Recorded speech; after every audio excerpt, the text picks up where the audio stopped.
Yo, guys, what is good? Welcome to FL Teams. My name is Dylan Spaulding. As always, here on our USF Weekly Show, we're joined with the former collegiate quarterback himself, Mr. Vaughn Sykora.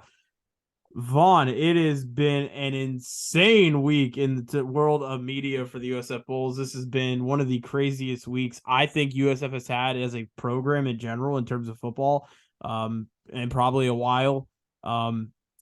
Yeah, there's a lot to talk about. That's all I can really say. Yeah, that's all I could really even sum up this entire week. It has been so crazy from Saturday and the Temple game to Sunday with the big announcement. I remember looking at my phone that day and I was like, "Holy crap, it actually happened." And now this week with everything transitioning and all the talk about who's going to be the next head coach, and I was even in the basketball media room. Will Turner, one of the USF Twitter post guys who runs the 24/7 site for USF, he was talking about it as well. Who's going to be the next head coach? There's a lot of rumblings this week about some interesting people who could come to South Florida. Some who I think are a little bit far stretched, some who may have some backgrounds to them, but actually could fit in well, I think, with the program, and some who, may even come from some lower levels of football as well. So there's a lot to get into in tonight's show, man. Happy to have you on. I mean, this has been a crazy week in football for USF, and it's probably the most intriguing matchup USF has had in a while in terms of just all the stuff is really focused on this program and what's next for the program. It's really not even about the play on the field at this point. Yeah, I was gonna say that's the great thing right now, and glad to be back. By the way, Yes, sir. super excited to do the show. But um, as a USF fan right now, all we can really look to it's this season's over. So Yeah. let's have a good time with this coaching search. I mean, there's a lot of fun names on these prospective lists that Yep. everyone's coming out with. Yep. Whether that be a Willie Simmons, like you were saying, from a lower level, or maybe a John Gruden, we have no idea. Oh my There's God. there's a ton of exciting options in that. It's been maybe the most, considering how pitiful this year has been so far, maybe the most exciting moment of the season is this Maybe new coaching there's search. probably this is probably up in like the top three in terms of exciting moments this year. I would say number one has to be like us getting ready for the beginning of the year. Like obviously going into this year, we had so many expectations. Number two had to be the Florida game. Just the way that game played out and how exciting it was as a USF fan, just being in that stadium, it was very exciting. Like to see that team perform that well, especially for how the team has done the last couple of years. And then obviously I would say this would probably be number three in my opinion right here is talking about all this coaching search and the future of what's to come. And as you mentioned, John Gruden being one of the interesting names. Again, we'll talk about that here later on in the show, and we'll talk a bit more about Jeff Scott and the firing. He wasn't the only one to leave, by the way. There was another coach that ended up leaving, but obviously there's going to be no search as of this moment unless they do end up firing the DC who is currently there. Again, we'll get more in depth into that. But Vaughn, let's talk about this Temple game, man. We came into last week and we said all these great things about this game. This is going to be a low scoring. It was going to be nice. It was going to be, not easy, but it was going to be, you Very know, winnable game. exactly. It was a very winnable game on the schedule. It looked nice on paper at the beginning of the year. I think every USF fan probably looked at this game, especially with the Howard game as well, and said, this game is very winnable on the schedule. And yeah, everything that we had said, just don't even listen to us, honestly, anymore. Just don't even take our advice at this point because it was the complete opposite of what we had expected. And then Sunday rolls around and it's the opposite of what we have talked about over and over on this podcast in the past. I mean, what a crazy weekend it was in USF football, and just a terrible, like, three quarters. Like the first quarter started out great, but beyond that, it was a bad day for the Bulls. I mean, it was just it really sucked the life out of the room, and you could tell even in the post game press conference. Yeah, man, it was real tough. I mean, anytime you give up 56 points to a team that's 2-6, it's just awful, man. Real depressing feeling. I mean, Yeah. it was 28-33 Temple with 1 minute to go in the third. So, I mean, the Mm-hmm. team had a shot going into the fourth quarter, but continuously, as we've seen all year, just can't put together 4 quarters of good football, man. Whether it be struggling in the first half and then maybe having a better second half, but it's too little too late, or Yeah. just falling apart at the end like it did here. I mean, the defense just, whether once again ran out of gas or whatever it was in the fourth quarter, just absolutely struggling. I mean, there was clips that I sent you this week where it's like this guy is he's going untouched on some of Yeah, these it's crazy. touchdowns. I mean, whether the linebackers aren't filling the gaps right or the guys aren't lined up. I mean, Temple had just an explosive offensive day, and that's Yeah. something we haven't really seen from them all year. They haven't been a very good football team, but when you face a team as bad as USF, I guess that's what you get. And they just absolutely exploded in that fourth quarter. And 56 points is just can't give that up to that bad of a team and expect to win. Yeah, and another thing is too is you got to remember too. I mean, Temple is in the same boat that we are. They just want to get a win at this point. They're playing with house money. We are as well. They're a desperate football team as well. They just want to get something positive going. And I give credit to Temple. I give credit to EJ Warner. We had mentioned he was going to be kind of the wild card, if you will, in this entire game, and sure enough, he did. But I mean, more so than ever, man. Edward Sadie. I mean, you just can't allow that many yards on the ground, man. 265 rushing yards total on the day, 3 rushing touchdowns. I mean, that honestly, I see why they fired Bob Shoop. I mean, that is a horrible day by the defensive line. As you mentioned, a lot of open holes for the running back to get through there in that game. It was just a bad day by the Bulls, and unfortunate too, especially with all the stuff we talked about again going into this game, with it being a winnable game and with this team not scoring a ton of points on offense, to see this team really just cough up that much. And we know the defense hasn't played well all year. I mean, they're the second worst defense in college football right now. That's not very good. To see that end up happening, it was very disappointing to see that Bulls team end up finishing the way they did. Yeah, man. I mean, if you want to look at the rushing stats, 28 rushes for Temple, 279 yards. Yeah. So if you're running the football for a first down every single time, it's just you just can't have it. I mean, we could talk No. about the injuries, we could talk about not being in the right place. At the end of the day, you can't have it, and that's I completely understand why Shoop was fired. Just an awful performance by the defense, especially in that fourth quarter. And I mean, you would think, if we have the personnel in, all right, we're struggling against the run, maybe there's a couple extra DBs on the field, and maybe we'll be more inclined to covering the pass. But Yep. EJ Warner had a great day, probably his best game all year. First Oh, for time sure. in I think 3 games that he hasn't thrown an interception. So like we were saying last week, he's an interception and turnover prone guy, but USF just couldn't force anything out of him. He was making some pretty crazy fading away throws all day. I mean, Yeah. it was just a real tough day all around. All 11 on defense were really struggling, but props to EJ Warner for playing super well. I mean, super fun that he's Kurt's son and all that, but Yeah. he hasn't played that well all year, and we really made him look like a superstar on Saturday. We really did, man. And it's not like Temple has any I mean, I think a lot of people knew that going into the year Temple wasn't going to be a competitive football team, or at least like mostly competitive football team at least, I mean, we probably knew obviously they beat what is it, Lafayette it was, or one of Mm-hmm. those teams. And they beat UMass as well, which again is almost an FCS win at that point. Practically. Practically an FCS win at that point. So for them to beat USF, a struggling team, obviously we saw what happened Sunday, and we'll get more into that here. Obviously, the big story, I would say, the talk of the town, if you will, this week. For them to do that, it was unacceptable. I mean, that's all I'm gonna say. You can't do that, and there's so much more that needs to be done with this team in terms of work and progression.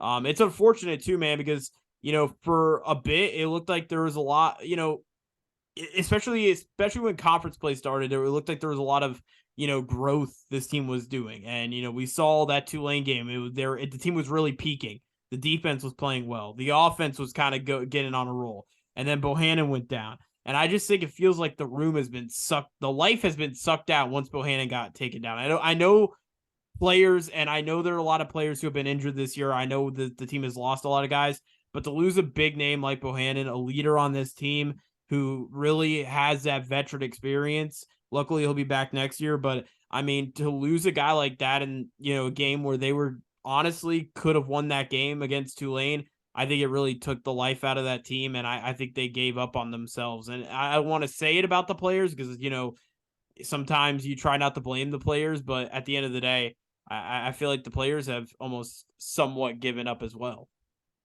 Yeah, and it's tough, man. I mean, when you only have one win all year, Yeah. it's tough to show up to practice every single day, and Yep. it's a grind, man. College football and being a student athlete is really one of the toughest things out there. The amount of time and effort you have to put in, not only into football but into school as well, Yeah. and having that um dual issues is really tough, and having to show up to practice every single day, Yep. and then in a game, I mean, the coaches can only tell you to execute better so many times, and Yeah.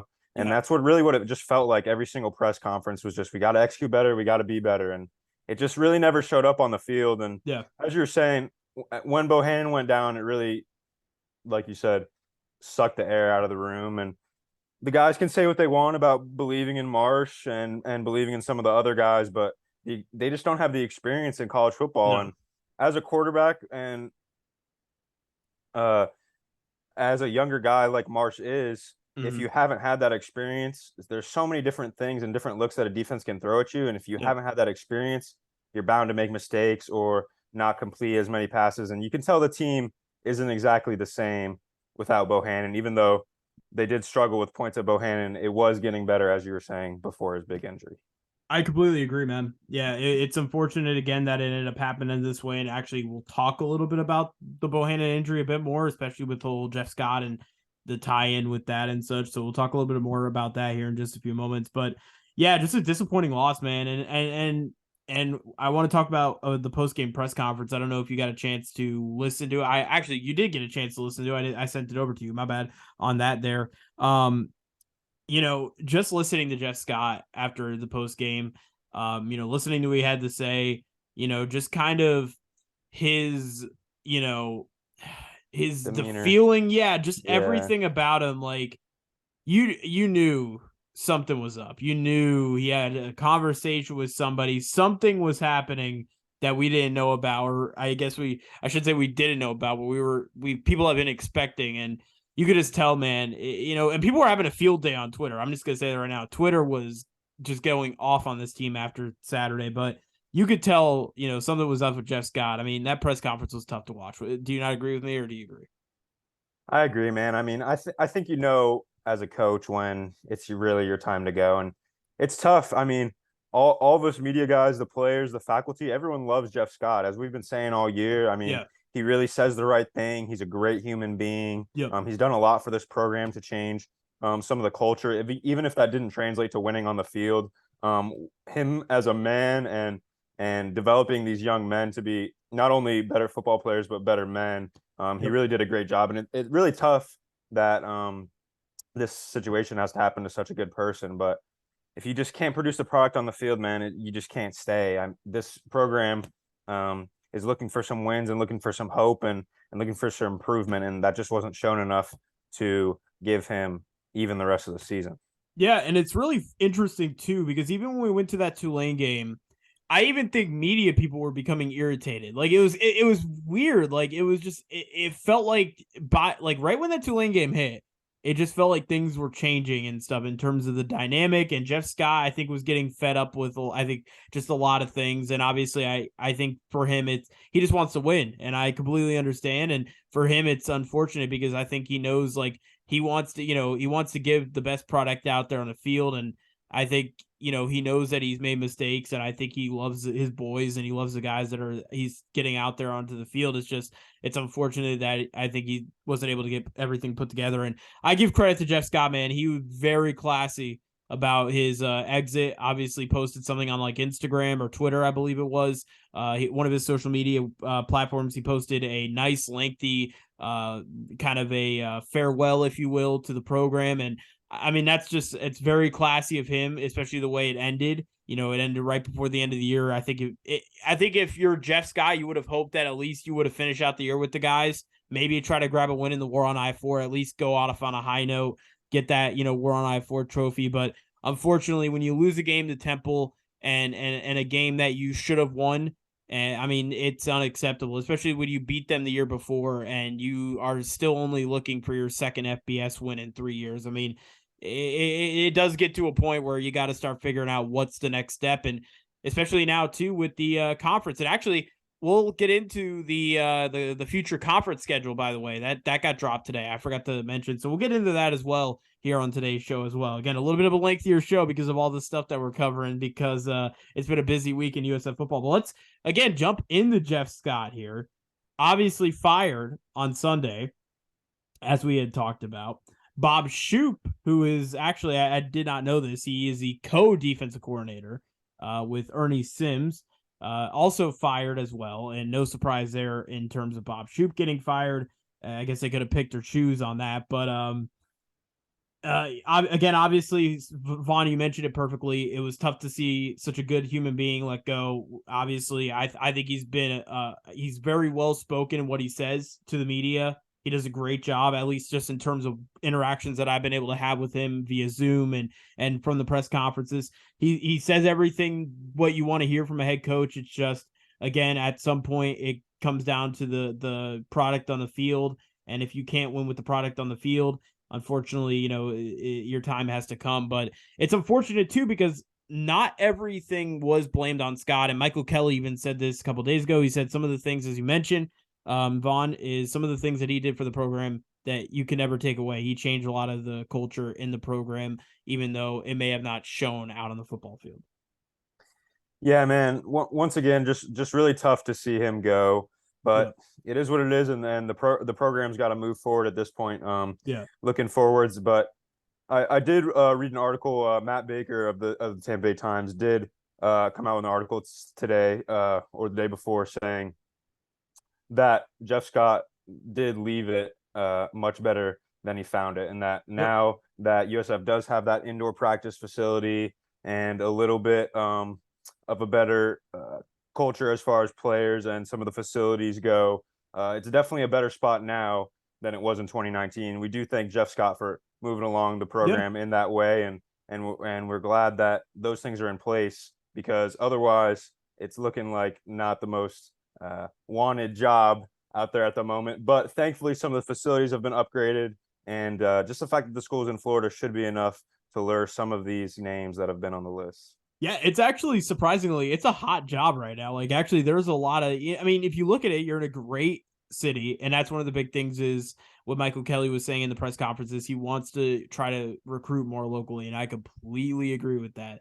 Keep the Tampa Bay boys right here where they should be. I mean, that's what UCF has done. Kept a lot of the guys hometown, in the Central Florida area, this region, if you will, maybe even some of the Southwest guys as well.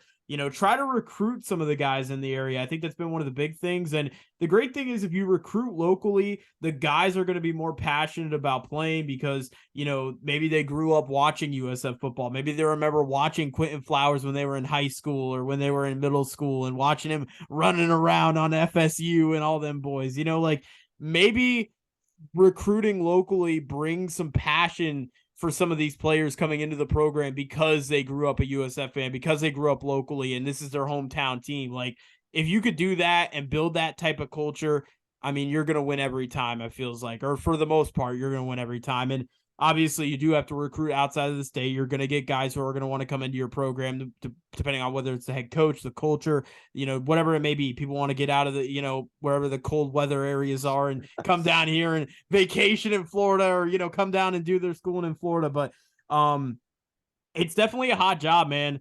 And I'm excited to see what Daniel DePrado does. I want to get into Daniel because I'm happy that he got this opportunity. I think this is going to be a great opportunity for him. Obviously, this is, kind of weird circumstances that he's coming into with, the team at 1-8. Really, we don't know who's going to start at quarterback on Saturday until we get into that game on Saturday to see who will be the starting quarterback for that game. But I think Daniel DePrado is a great fit. He loves this program. Obviously, I don't expect him to be the head coach of this football team going forward. I don't think anybody expects him. I mean, he could possibly land a job somewhere else after this if he does a okay job these next 3 weeks, but I don't think that would be enough anyways. But I think Daniel just loves this program. He bleeds green and gold. You always see on Twitter he posts, "It's a great day to be a Bull," which I love. I think that's a great way to kind of get the fans energized. It's a good motto to use as well for the players. It's always a great day to be a Bull. Like I love that. Like I think Daniel DePrado is going to be a nice coach to have these next 3 weeks as the team finishes out. And he even said too, we're just gonna have fun. We're just gonna have fun, play, and I love that quote as well, man. I'm really excited to see what Daniel DePrado does. I don't be surprised if he grabs a win here in these next 3 weeks, maybe against Tulsa next Friday night, especially on prime time. Yeah, man, I'm super excited. He definitely brought the juice in his press conference, and that's something we need to see. I mean, Jeff Scott, a little more of a low energy, more reserved. Conservative. Yeah. Yeah, more conservative kind of guy. I mean, Yeah. Prado, a little more energy. And I mean, that's really what you need to see from your interim guys. For sure. Who really you want a quick change and a quick turnaround and a little bit of that bounce back you sometimes get from a change and a new guy coming in and leading and maybe doing things a little bit differently Yep. during the week, preparing a little bit differently. So who knows? Sometimes teams can bounce back big time with these interim coaches who can bring the juice and bring the energy. And I'm super excited that he's the guy that they picked, and I think they did the right thing by promoting him to interim head coach. Didn't when Nebraska fired their head coach, obviously Scott Frost, and a few weeks ago, didn't they end up winning the game after he got fired? I don't think so. They okay. I'm pretty sure they played Oklahoma. Okay, maybe they played Oklahoma. Yeah, because I know there was talks like maybe Nebraska grabs a win, plays for the coach, if you will. I would love to see that, man. I think again, Daniel DePrado, I think what he has said already, I'm excited to see what he does, and it's cool. He's at home this week. Doesn't have to worry about traveling. So happy about that, by the way. Like, I'm happy that he gets to at least play. But it's good, though. I think it's good that he plays at home. He, at least gets that first game under his belt at his home place, at the home stadium.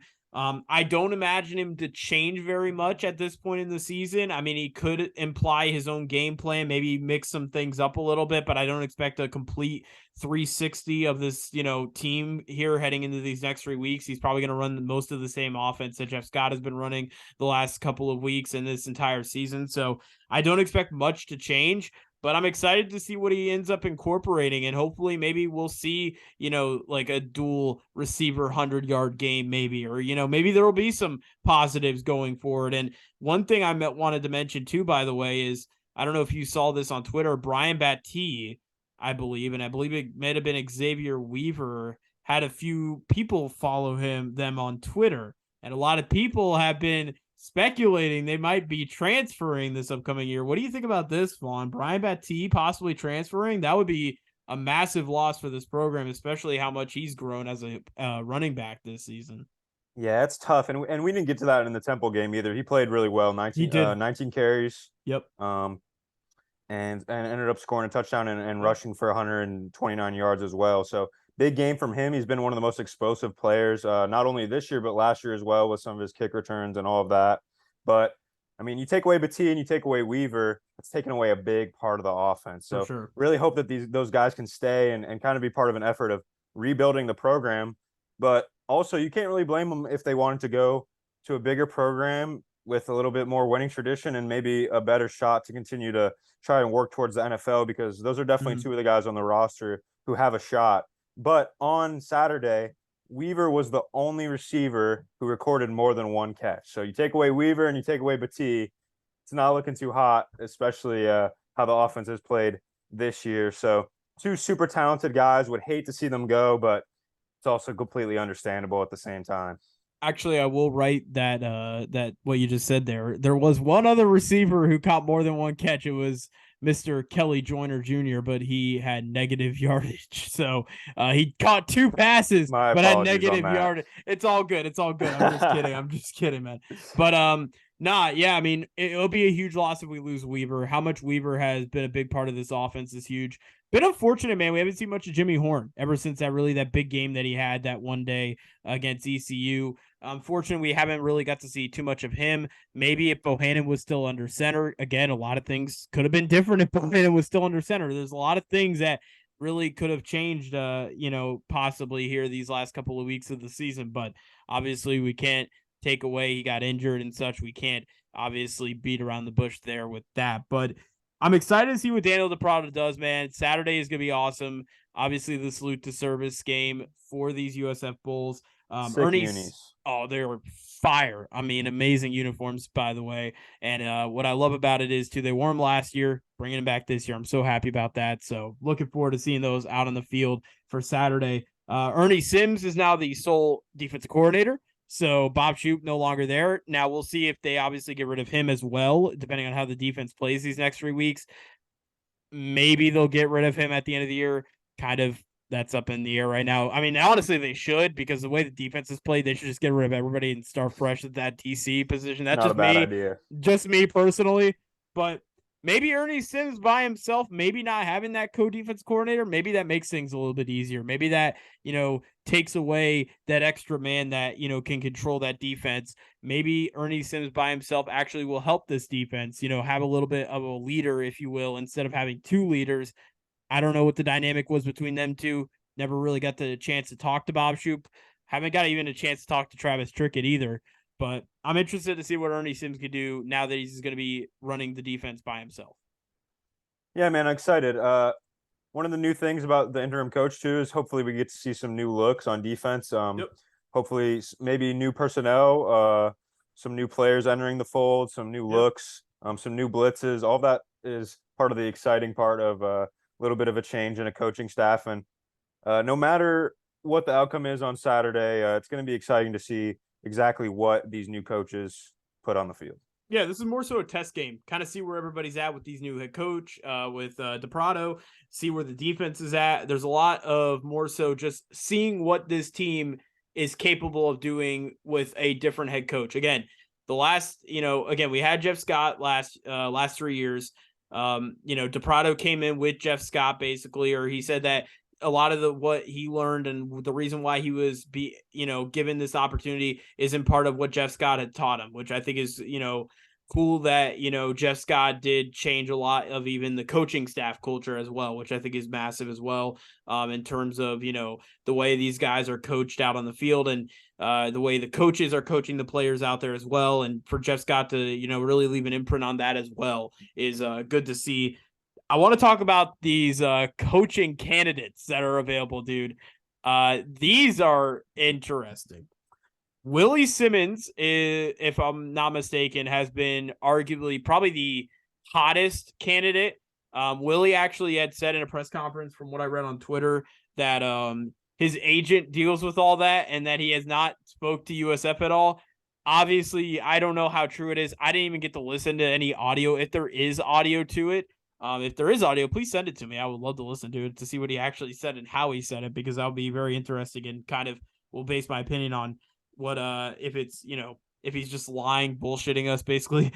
Well, but he also did say, I think he also made a comment yesterday that when you have a lot of success at a school, schools are going to come calling, and did he really? I think he was saying the right things, that it was his players and thanks to his staff, and so I mean, that sounded pretty good. I also heard that his wife was following some people on Twitter as well. So, we'll see. I will say this. I would say he's looking like the most likely candidate right now. Well, I will say this right now, man. I applied for media credentials for the FAMU Bethune game next week. That is going to be interesting to cover next week, especially with all the Willie Simmons talk here at USF. Actually, this will be a great joint in terms of coverage, if you will. Absolutely. If that ends up happening. But yeah, it's going to be really interesting. Willie Simmons, obviously, I think it right now has to be the top candidate as of right now.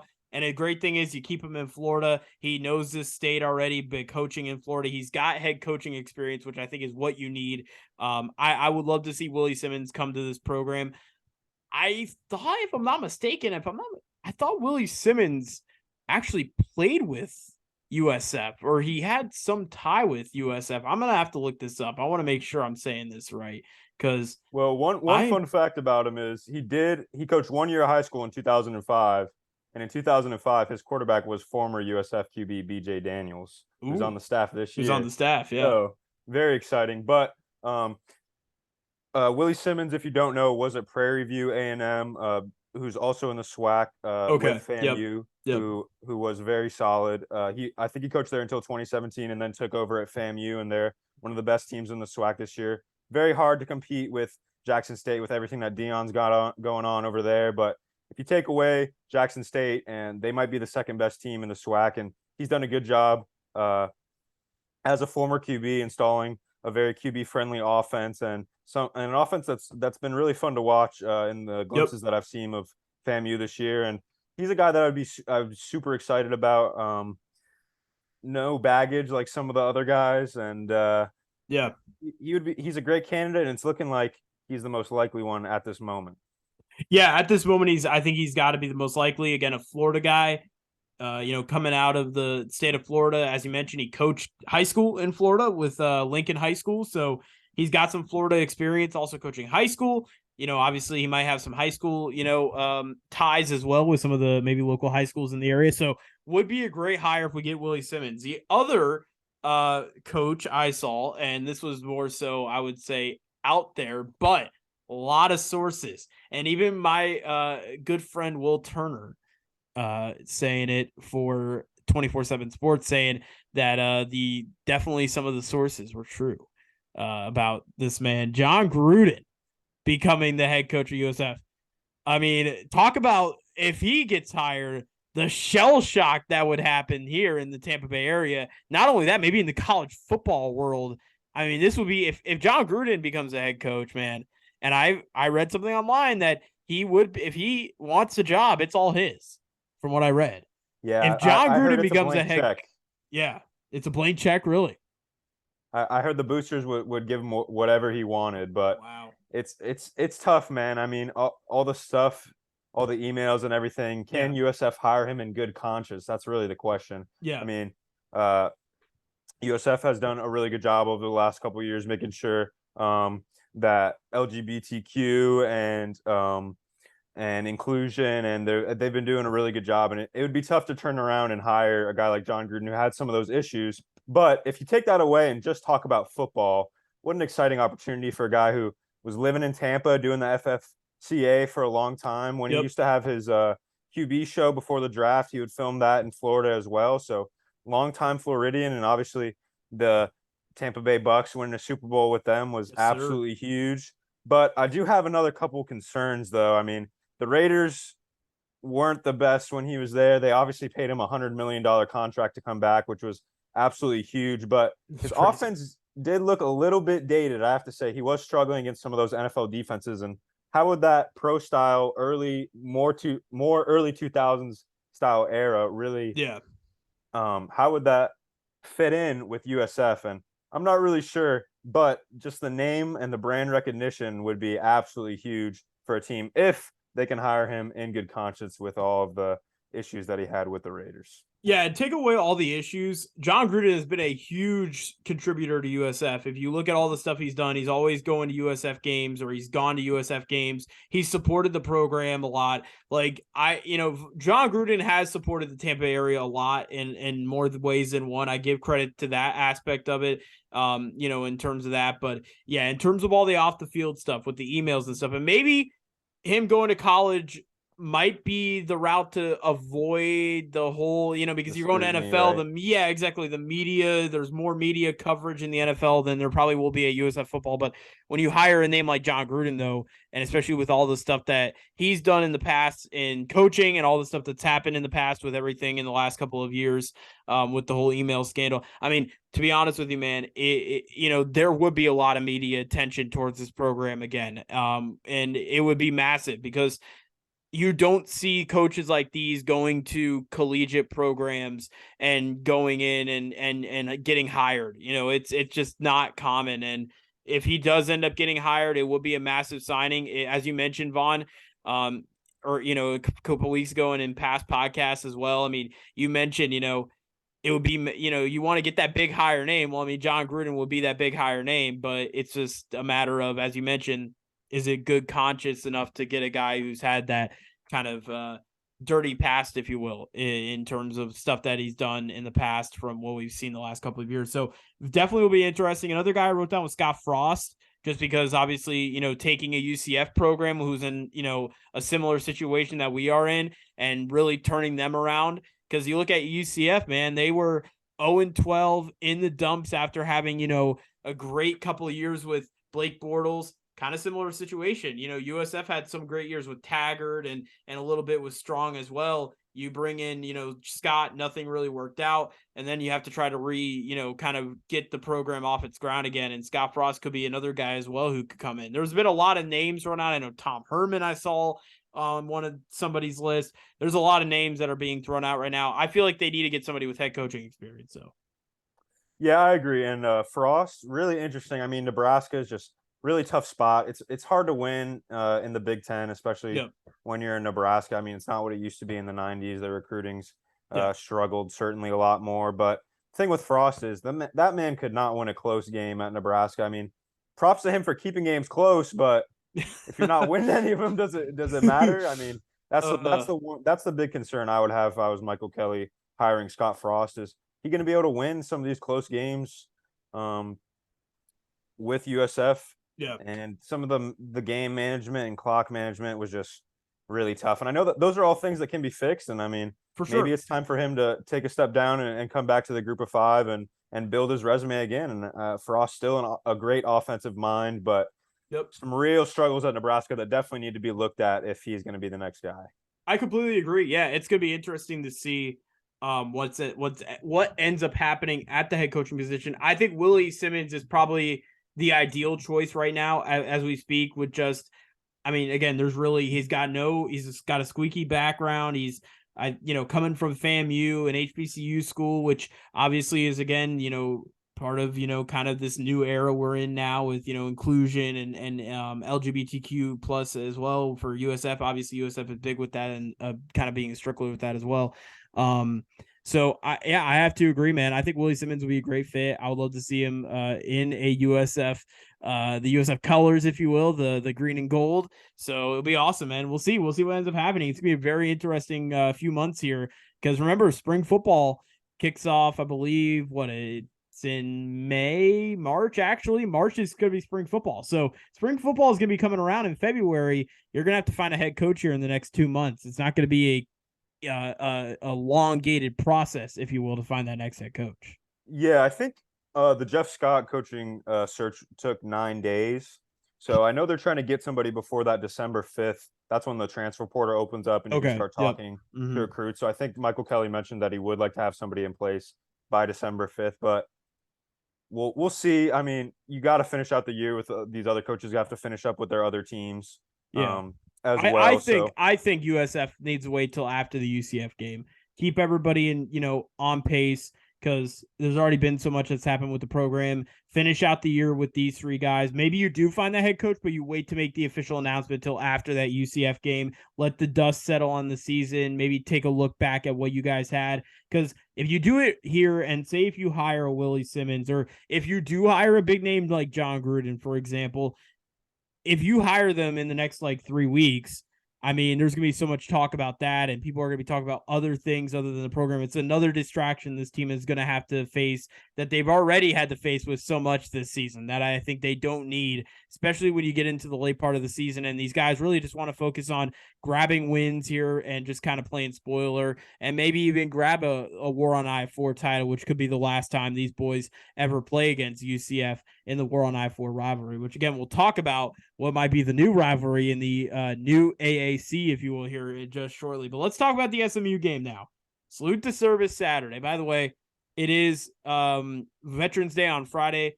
I just want to say to all our servicemen and women out there who are serving or who have served our country, I would like to thank everyone for their service, for keeping us safe, and for letting us do what we get to do best, doing USF media here in the Bay Area. But regardless of that, SMU USF, man, it's the battle of Tampa Bay, if you will, in terms of the USA colors, because you got SMU blue, red, and white, and USF, as we mentioned, breaking out the Americana digs, if you will, the USA patriotic colors, and it's a clean look.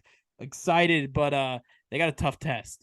SMU, man, you want to talk about putting Daniel DePrado on the spot in terms of his first game here as a head coach. A team that scored 77 last week in one of the highest scoring college football The games in highest history. scoring. The highest. 77 in regulation. in regulation. Yeah. 77 points last week against Houston. Top 10 scoring offense, top 5 passing offense. This might be a field day for SMU, for these Mustangs coming in from Dallas, Texas, here into Tampa Bay. Yeah, man, it's scary. Their head coach, Rhett Lashley, is really a great offensive mind and has been admired by guys for a long time. Had a little bit of a tough time at the University of Miami, but it's tough to call plays there. Mm-hmm. Either way, they've been outstanding offensively all year. Feels like Tanner Mordecai, who feels like it's his 10th year playing, but he's still there and he can really throw the rock around, and he has some really cool offensive stuff that he does. And as we've been saying, with all of these defensive struggles, SMU could score 145 points this week, and I wouldn't be that surprised. But overall, all jokes aside, it is going to be a very tough test with such an elite offensive unit so far. But on the other hand, they can't play defense either. So maybe the USF offense could put up one of their better showings against this team who's giving up 34 points a game on average so far this season. Yeah, Tanner Mordecai is playing ridiculous right now. 25 touchdowns. The SMU might be the most underrated AAC team because everybody's focusing on Tulane and UCF and all these, those top schools, Cincinnati, obviously the world, and such. You look what SMU did last week. It is scary what this team is bringing in here heading into this week. I mean, you mentioned again, Tanner Mordecai is having a fantastic year this year, 25 touchdowns, 2,500 passing yards offensively this season. And their running back core is something not to shy alone about as well here, my friend.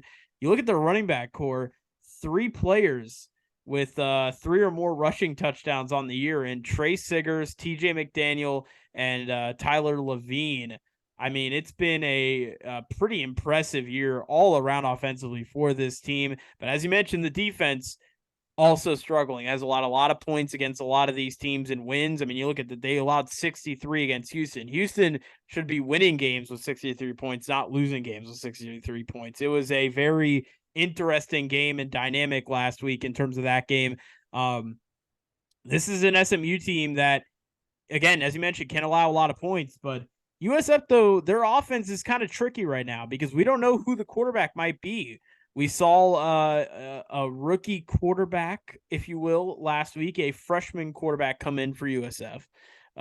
Travis Marsh actually did play a pretty decent game. He had 3 touchdowns, only 1 pick, but we saw a freshman quarterback come in. We kind of saw a lot of freshmen come in. We're not really sure what to expect with this team heading into this week because it feels like some of the younger guys are getting some reps. Obviously, we know the injuries have been a cause, and we've seen guys step up, but feels like some of these freshman players might get some of their just due playing time, if you will, just to get some experience heading into next season.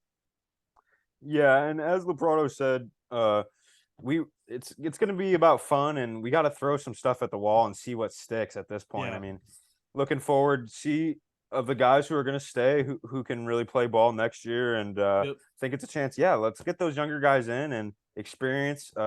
As we've seen with Marsh, you don't have experience, it's tough. And I mean, even if the team isn't playing well, a couple drives here in a quarter and a half here or a half there can go a really long way for a young player in his development and his experience and even his confidence going forward. So if we do end up seeing some more of the freshman QBs, or who knows? I mean, it really there's is. a lot that USF could throw out, and it's going to be interesting to see. And that's one of the most exciting things about this week is the personnel could be all over the place, but that could also allow us to see some future stars. So it's such an interesting week, man. Like everything is on the table at this point for this team because there's nothing we really have to play for outside of maybe that final game against UCF. If you want to win that war on I-4 that bad, which I imagine we will want to win that game just because it is a rivalry game and it's going to be the last football game we play against UCF as of right now. Obviously, we'll see if they end up adding them on the schedule later on here down the road, but I mean, it's going to be really, really, really interesting to see where this team ends up going, who could be this obviously breakout player that we didn't know about. I mean, there might be a freshman receiver out there who it might be the next Xavier Weaver. You just kind of never know at this point, man. It's really just, I think at this point, as you mentioned, just have fun. You're playing at this point just with house money. Just go out there and sling the ball and see what happens. It's so hard to talk about this team now because they're really, at this point, there are no more expectations. We already know what this team's like. We know now, there's really no, there's no goal at this point, unless you just want to play good and grab wins. So just go out there and just have fun. And maybe you do grab a win, you play some spoiler and you enjoy yourself while you're out there, because for some of these guys, it will be their last time in a USF uniform. So it's going to be really interesting to see, as you mentioned, the dynamic, kind of see what's going to happen. I want to go into our players of the game, if you will, for this game. I guess we'll begin on the offensive side of things first. Let's begin with USF, I guess, because I think USF is going to be the intriguing team here heading into this weekend in terms of what we could see. Who do you have as your player of the game, or player to watch, if you will, for this USF game? I'm going to go with Batee just because he's been such a stud these last couple of weeks. I'm really excited to see what he could do. Such an explosive player, maybe the most fun guy to watch on our offense right now. Some great cuts, just a lot of exciting stuff that he's shown so far. And like we said, hopefully, fingers crossed he'll stay for the next year. But he's just been such a stud this year, one of the few bright spots. And I'm really glad I was calling for it earlier in the season. Let's get Batee some more touches. Let's get Batee some more touches.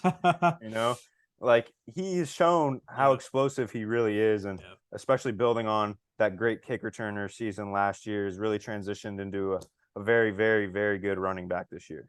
Yeah, and if he ends up deciding he wants to go to a new program, whatever the case may be, I mean, he's going to be a great, attribute to have for whatever team he ends up going to. And obviously he'll be very much missed if he ends up leaving this program. He's definitely been a big part of the offense. I mean, everybody has saw it heading into the year, Jaron Mangum. Everybody looked at Mangum as being the guy who was going to get a lot of touches.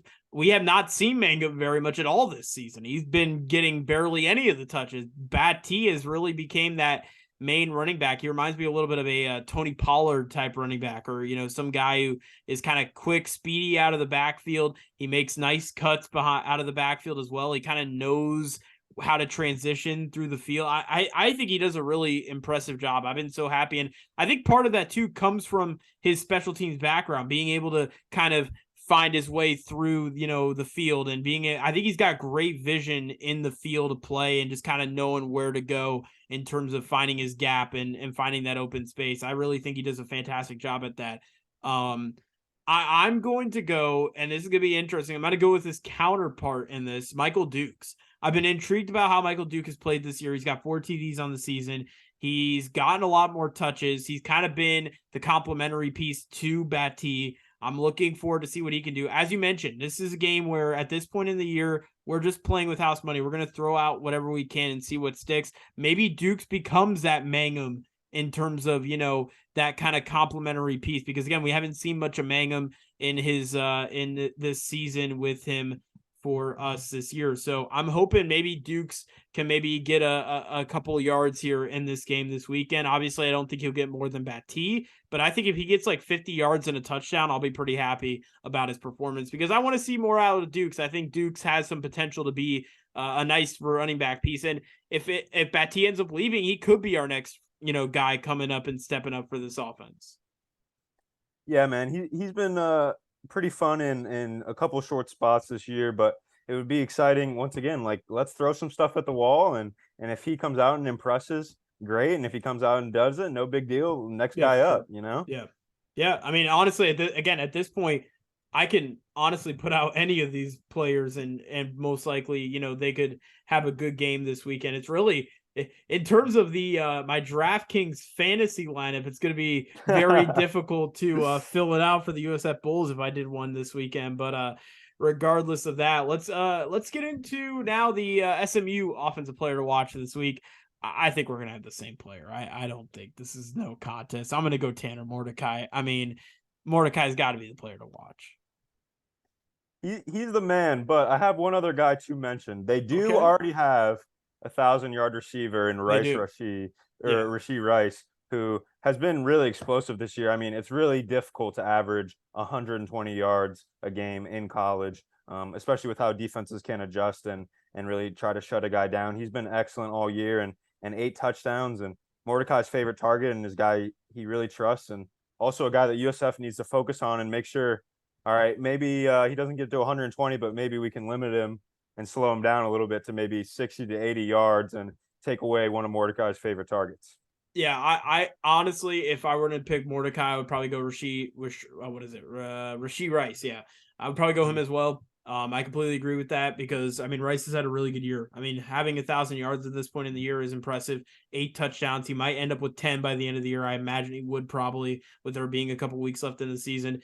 That's a good complimentary Might piece have to 10 have. after this next game. Yeah, honestly, the way, yeah, please, yeah, please.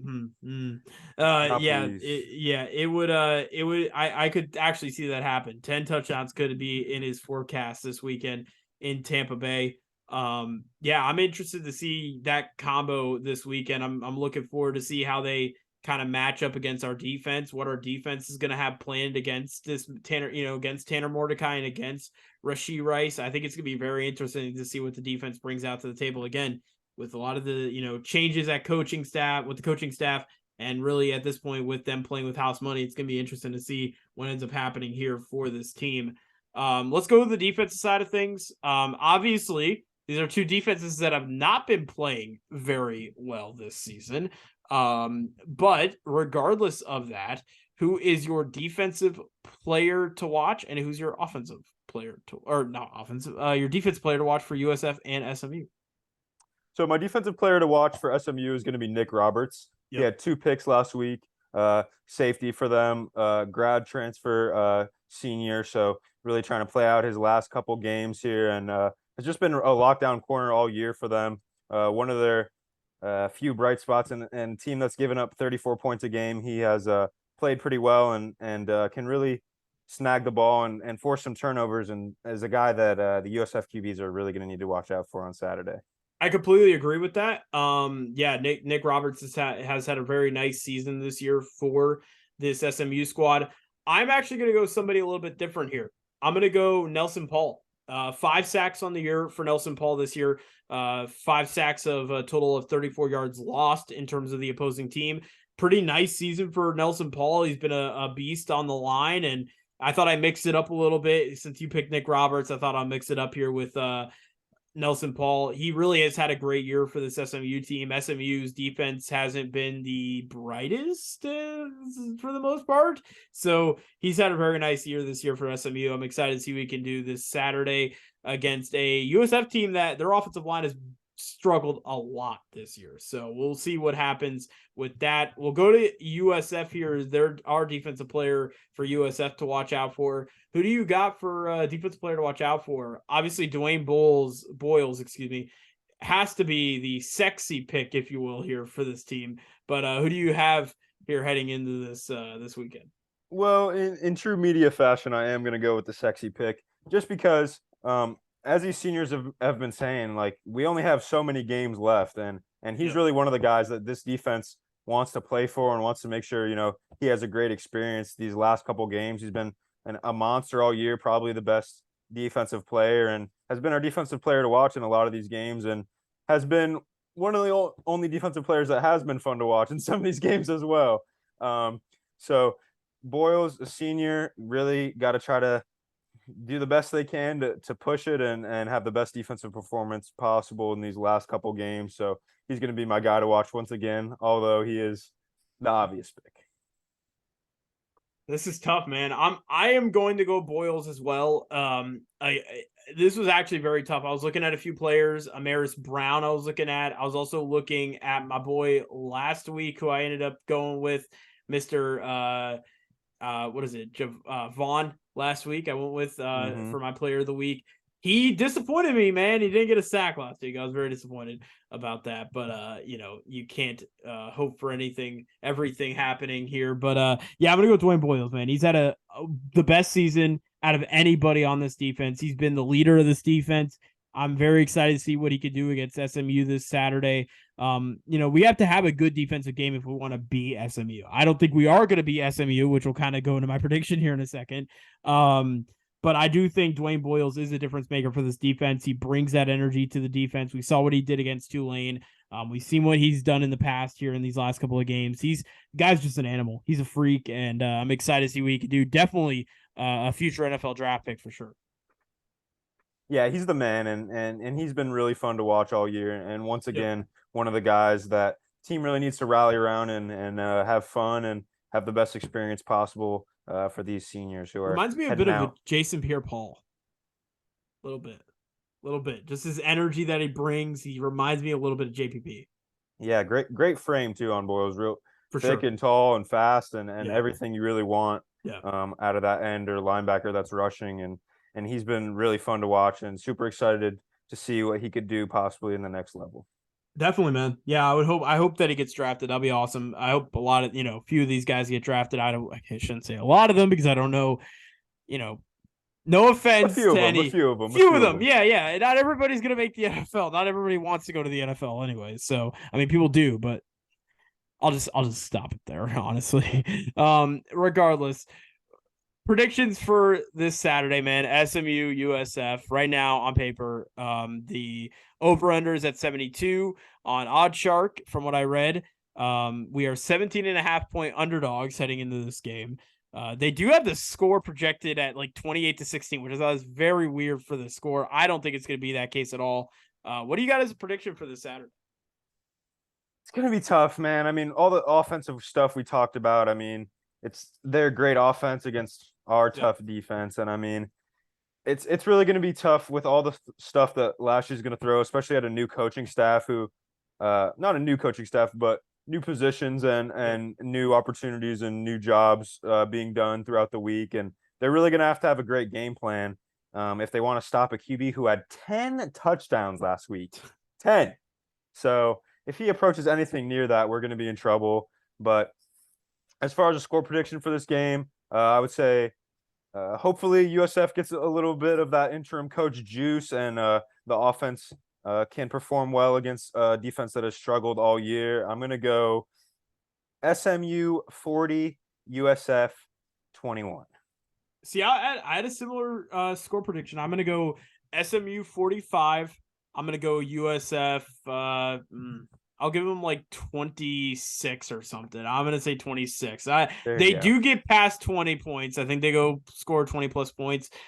I think USF starts out the way they've been starting out. They kind of get off to a little bit of a hot start. Remember where they had a lot of struggles early on in the year in terms of getting out to a hot start. They finally figured it's flipped. It's completely flipped. The team has not been able to really finish these games again. Like they did last year, and it's unfortunate to see it happen this way. But I'm gonna go 46 to 45 20. Yeah, 45 26. There we go. I got it right. 45 26. I'm gonna go SMU beating USF in the salute to service game. It's unfortunate.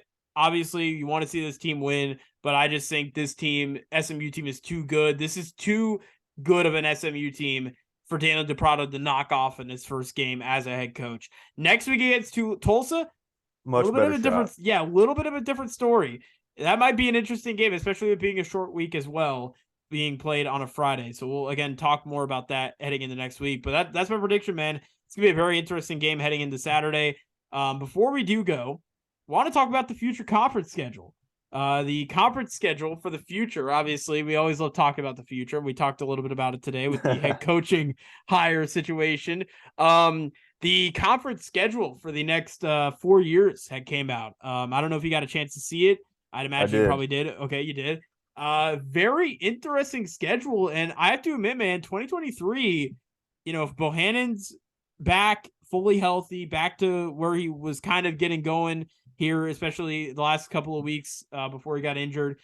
If he's back to that way he was playing and, you got a new head coach in who's, bringing that winning culture to this program, next season, man, could be a good year for USF because you look at the schedule, it's really not that difficult heading into next year. You got 4 very winnable home games. You got a game against Navy in conference play. Obviously, you got Alabama. I don't expect any of us don't expect us to beat them just yet. But 2023, man, looks like a good year. Maybe for us to make a bowl game. I don't want to like shoot that far, but I mean, it's not out of the realm of possibility the way the schedule is based. Obviously, we got games against UTSA, and Jeff Traylor's done a fantastic job. I got to give credit to Jeff Traylor, man. I watch a lot of their videos on YouTube. These two guys who do media for them do a great job at covering UTSA football. Jeff Traylor has done a very good job in getting that program to where it's at. You got UAB who's done a very good job as well, building up that program from losing it a couple years ago, which is really cool to see them have all this success. And even Memphis have been a team that have kind of been, a battling team the last couple of years as well. So we'll be seeing them next year. 2024, we'll get to see North Texas for the first time in the American Conference. And I believe that is all of them. Yeah, North Texas will be the only team we won't get to see in 2023 that's coming over from the Conference USA. What do you think about the future conference schedule, man? I mean, it's obviously the same. There's going to be no divisions, 14 teams total, 8 conference games going to be played total. What do you think about the this conference schedule? Much more palatable, man. I mean, Yeah. It obviously you want to play the best competition you can, and we're doing that with Alabama next year. But other than that, it's with where this program's at right now, the schedule looks great, man. I mean, these are some lower level teams right now, and that's where USF is at as well. So they're definitely gonna have a chance. I mean, Rice, very winnable game. Florida Atlantic, very winnable game. Charlotte, very winnable game. Temple, if we play better next year, very winnable game. Yeah. Navy, once again, very winnable game. So, like you were saying, a bowl game is not completely out of the question, even for a team that is struggling as bad as USF has this year. A lot of the competition from this year is going away. I think Memphis and UAB will probably be two of the teams battling. UTSA as well. Yeah, UTSA as well, battling for those top spots. But other than that, the rest of the conference is looking pretty weak right now. And I mean, we saw from the Sun Belt this year, they exploded. So you never know what you're going to get from some of these group of 5 conferences, but much more palatable, a little bit less competition, and a spot for USF to really win some games, build some confidence moving forward as a program. And I think that's very important. And I'm glad that they got some of these weaker teams. Yeah, definitely, for sure, man. I'm very much looking forward to seeing what the schedule is, or not what the schedule is like. I'm very interested to see kind of what this team does going forward. Again, with this schedule being a little bit easier, and with the teams that are coming in, not every team that's coming in are going to be top tier contenders. Again, as I mentioned, UTSA has changed their complete culture. Jeff Traylor has done a fantastic job with that program. Memphis is a team. SMU is another team that, you'll have to see in the future as well, who could be very good. So, there's a lot of interesting things. I was trying to pull up a tweet here on my phone before we sign off here about somebody had posted a tweet here recently, and it was kind of broke down all the USF schedule. Maybe it was Will actually that had posted it. Let me see if he was the one that posted it real quick. Give me 1 second. Yeah, and just one more thing on this schedule.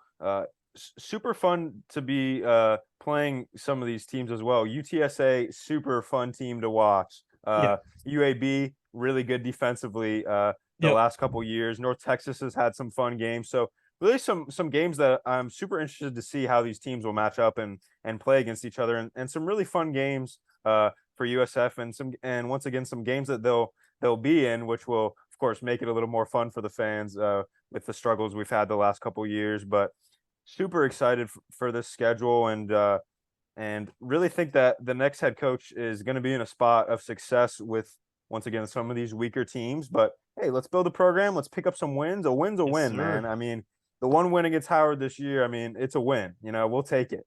So some of the weaker competition going forward is not necessarily a bad thing. Were you able to find that tweet? I did actually. I did find Awesome. it. So it was by Chris Vanini, I believe it is. I believe I said his name correctly. He posted a great tweet and really broke down everything. Yeah, no divisions in the 14-team schedule. 8 conference games. You're going to play everyone at least twice in over 4 years. And then the annual rivalries. You tell me what you think about these annual rivalries. North Texas SMU. I love it. That's a great rivalry. Obviously, 2 Texas teams should be pretty good. You got UAB and Memphis. I like it. 2 kind of southern teams. I think that should be a very intriguing rivalry, especially with the way those 2 teams are. Rice and UTSA. I mean, okay. Rice 2 more is, Texas teams, but yeah, 2 more Rice has Texas really team. struggled. It's good in state, if you will. Charlotte ECU, again, another in-state rivalry. FAU USF is going to be interesting, and Navy Temple will also be the other rivalry, which is basically just 2 American teams going at it. So for the most part, you got 2 Conference USA teams who will be just basically playing each other again every year.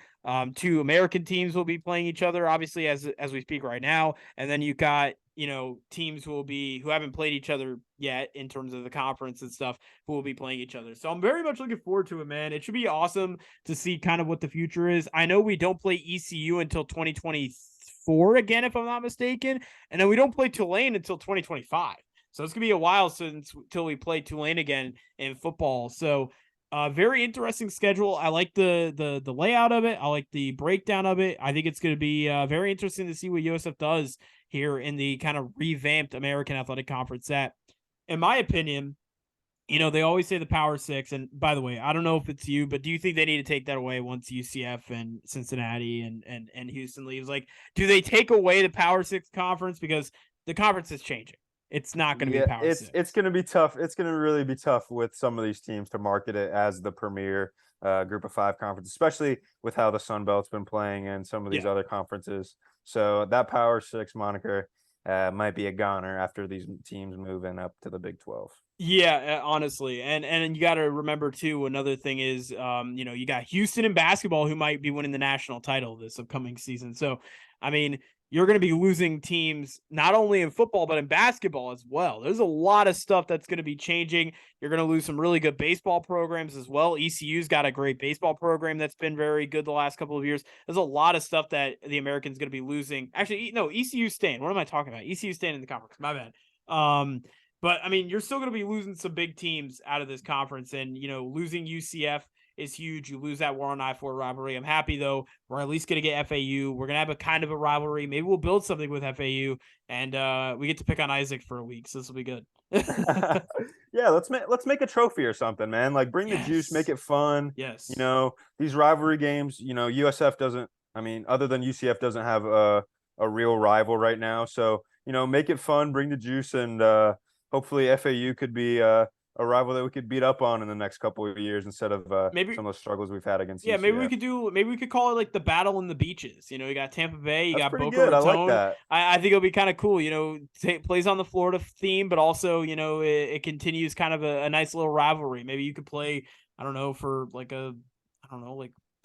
what is it called, a sand pail or something, like I don't know. We'll figure the trophy out later or something. I don't know. We'll see. We'll put some more thought into that one. Yeah, we'll figure that one out here later on. But regardless of that, man, a lot of exciting stuff happening this Saturday. Got SMU football.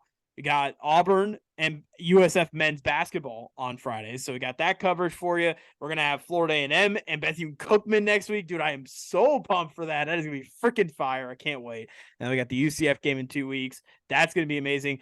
3 straight weeks of awesome football we're going to have for you guys on FL teams. Vaughn, we got a early kick next week in terms of the game day. It's going to be on a Friday night, 9:00 kick next Friday. We're going to have a little bit of an earlier week in the show. I mean, we'll probably end up doing it like Tuesday or Wednesday, but it's still going to be an earlier day in the week, if you will, for the show. But we got a late week kick for that game next week. So looking forward to that, man. And then we're back at home for UCF, man. It's almost done with the year, and then we get into basketball season. So a lot of exciting stuff, man, coming the way. Yeah, man, it's going to be interesting. And once again, let's hope that some of these guys who have been in the program for a long time can just have fun and let's see what some of these guys can do. Once again, throw stuff at the wall, see what sticks, try out 4 QBs, 5 QBs. What does it matter, man? Like let's Oh let's have some fun. Honestly, let's just throw our kicker out there to be honest. To play the complete Madden. Yeah, honestly. Yeah, we'll see what happens, man. It should be interesting. I'm excited for Saturday.